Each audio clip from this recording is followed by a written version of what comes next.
Bismillahirrahmanirrahim. Assalamualaikum warahmatullahi wabarakatuh. Macam biasa setiap tahun Open House Dun Merlimau by Dr. Akmal Saleh memang kita akan buat. Tahun ni pun kita akan buat tempat yang sama, iaitu di Dataran Orang Kampung. Bila? Pada 12 hari bulan 4 2025. Ya, betul, hari Sabtu yang akan datang ni kita akan buat Open House Dun Merlimau dekat Dataran Orang Kampung. Macam-macam ada. Kambing golek ada, sate ada, ketupat, rendang, nasi lemak, semua ada. Yang paling special tahun ni, kita akan ada tetamu yang paling istimewa pada tahun ni. Nak tahu siapa?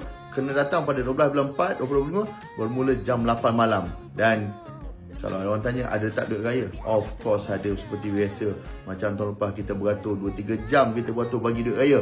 InsyaAllah kita jumpa malam 12 bulan 4 2025. Dekat mana? Dataran Orang Kampung. Mana lagi? Merlimau lah. Saya jemput semua untuk hadir. Tak semestinya orang Merlimau, orang Afrika pun boleh datang. Mari sini, kita sama-sama meraihkan Open House Dr. Akmal Saleh bagi Dun Merlimau. Mana lagi? Merlimau lah.